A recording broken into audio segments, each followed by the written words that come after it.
Central tendency, measure of central tendency. Central tendency is normally defined as the middle point of a distribution. हम statistics में normally measures of central tendency को measure of location के नाम से भी जानते हैं, और जिस तरीके से नाम से जाहिर है, the basic purpose of measures of central tendency is to find out the middle points of data, कि डाटे का मेजर पोर्शन कहाँ लाई करता है उसके मिडल में। मेजर ऑफ सेंट्रल टेंडेंसी को हम नॉर्मल लफ्ज़ों में या नॉर्मल ज़बान में एवरेजेस भी बोलते हैं।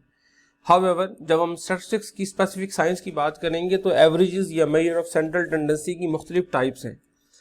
हम नॉर्मली इसके अंदर 4 किस्म की टाइप्स को डिस्कस करते हैं। First start with arithmetic mean, arithmetic mean को हम एवरेज भी कहते हैं। इसके बाद दूसरा जो बेसिक मेजर है that is called geometric mean, तीसरे को हम मीडियन के नाम से जानते हैं, और चौथे को हम मोड के नाम से जानते हैं। ये 4 मेजर्स डिफाइन करने का मकसद मुख्तलिफ किस्म के डाटे को ज़रूरत के लिहाज से मुख्तलिफ किस्म की एवरेजेस यूज़ करने के हवाले से है।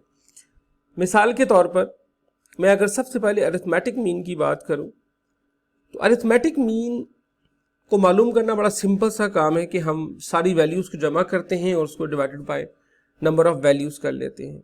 इसका मतलब है अरिथमेटिक मीन नॉर्मली ऐसी जगहों पर इस्तेमाल होता है जहाँ पर डाटा पॉइंट बहुत सारे मौजूद हों और एवरेज हर डाटा पॉइंट को शो करने की पोजीशन में हो।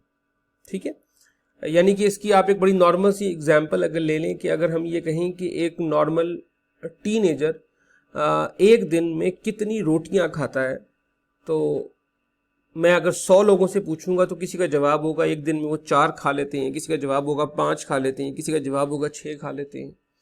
तो इसका मतलब है जब हम उसकी एवरेज निकालेंगे तो लेट्स सपोज वो 4.5 या 5 आ जाती है। अब वो जो 4 या 4.5 की एवरेज है वो मेजॉरिटी डाटा पॉइंट को शो कर रही होगी। सो इस किस्म के केसेस में हम अरिथमेटिक मीन को इस्तेमाल करते हैं। अब आप देखें यहाँ पे जब मैंने एग्जांपल ली और मैंने आपसे कहा कि मैंने एक यंग बॉय से पूछा कि वो दिन में कितनी रोटियां खाता है, तो उसने जवाब दे दिया और मैंने एवरेज किस तरीके से निकाली। लेट्स सपोज आधों ने कहा कि हम 4 खाते हैं, आधों ने कहा कि हम 5 खाते हैं। मैंने 4 और 5 को जमा किया, डिवाइड बाय 2 किया एंड द वैल्यू निकल आई 4.5। इट मेक्स सेंस कि जी अप्रॉक्सीमेटली 4.5 रोटियां या ब्रेड जो है वो एक नॉर्मल जवान आदमी खाता है एक दिन में। अच्छा, अब फर्ज करें मैं इन्हीं जवान आदमियों से ये पूछने की कोशिश करूं कि आप कौन से नंबर का जूता पहनते हैं। ठीक है, ज्यादातर लोग कौन से नंबर का शूज पहनते हैं। कुछ ने जवाब दिया 7 नंबर, कुछ ने जवाब दिया 8 नंबर, कुछ ने जवाब दिया 9 नंबर। अब जब मैंने इसी तरीके से उनको जमा किया तो जवाब आ गया let's suppose 7.69। Now this 7.69 does not make any sense, because या तो ज्यादातर लोग 7 नंबर का शूज पहनेंगे, या ज्यादातर लोग 8 नंबर का शूज पहनेंगे, या ज्यादातर लोग 9 नंबर का शूज पहनेंगे। 7.69 कोई नहीं पहन सकता। 4.5 रोटियां तो खाई जा सकेंगी, लेकिन 7.69 नंबर का शूज कोई नहीं पहन सकता। इसका मतलब है जब आप मैं शूज की बात कर रहा हूं या मैं ये मालूम करने की कोशिश कर रहा हूं कि पाकिस्तान में ऑन एवरेज एक घर में कितने बच्चे होते हैं, तो वो बच्चे 4.5 या 2.69 नहीं हो सकते। वो या तो 2 होंगे या 3 होंगे या 4 होंगे। तो वो वाले केसेस जिसके अंदर मेरे लिए परसेंटेज में या पॉइंट्स में आना पॉसिबल है, वहां तो मैं अरिथमेटिक मीन में चला गया। लेकिन जहां पे पॉसिबल नहीं है वहां पे मुझे किसी और किस्म की सेंट्रल टेंडेंसी मालूम करनी पड़ेगी, and that is called mode. ऐसे केसेस में मुझे मोड मालूम करना पड़ेगा। इसी तरीके से बाज ऐसी टर्मिनोलॉजीज होती हैं जो कि टाइम के साथ जिसके अंदर परसेंटेज चेंज आता है। मिसाल के तौर पर आपकी जो अमाउंट जो आपने बैंक में रखी हुई है, आपके स्टॉक एक्सचेंजेस पे जो इंटरेस्ट हो रहा है, जो उसका परसेंटेज बढ़ रही है, स्टॉक प्राइसेस बढ़ रही हैं, जब इस किस्म की परसेंटेजेस चेंजेस की बात होती है तो अरिथमेटिक मीन भी अच्छा रिजल्ट नहीं दे रहा होता। वहां पे हम ज्योमेट्रिक मीन को डिफाइन करते हैं कि यहाँ पे हमें ज्योमेट्रिक मीन को इस्तेमाल करना है।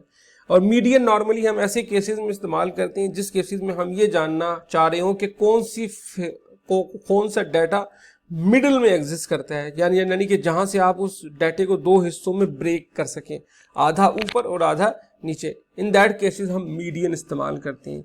इसका मतलब है कि जो 4 मेजर्स ऑफ सेंट्रल टेंडेंसी हैं, इन चारों के अपने अपने बेनिफिट और अपने अपने नुकसानात भी मौजूद हैं। एक चीज़ में मैं मिसाल के तौर पर डिस्कस कर लूँ, अरिथमेटिक मीन। लेट सपोज मेरे पास 5 लोग हो और मैं ये मालूम करना चाह रहा हूँ कि इनकी एवरेज इनकम कितनी है।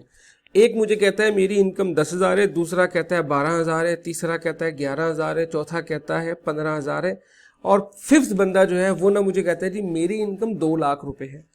अब अगर मैं 10,000, 11,000, 12,000, 13,000 और 2 लाख रुपए को जमा करके डिवाइड बाय 5 करूंगा तो जो एवरेज फिगर है वो एकदम से हो सकता है मेरे पास आ जाए 1 लाख रुपए या 90,000 रुपए, और मैं ये कहने पे मजबूर हो जाऊंगा कि जी इन 5 लोगों की जो एवरेज सैलरी है वो 90,000 रुपीज पर मंथ है। हालांकि ऐसा नहीं है।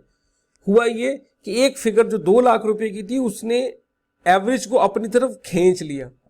इसका मतलब क्या हुआ, अब ऐसे केसेस में जब मेरे पास कोई एक्सट्रीम वैल्यू एग्जिस्ट करती हो वहां पे फिर अरिथमेटिक मीन यूज करना बेहतर नहीं होगा। तो इस किस्म के मुख्तलिफ आइडियाज हैं जो कि फिर हम सेंट्रल टेंडेंसी के अंदर यूज करते हैं और देखते हैं कि किस जगह पर किस किस्म की रेशो को यूज करना बेहतर है। Thank you.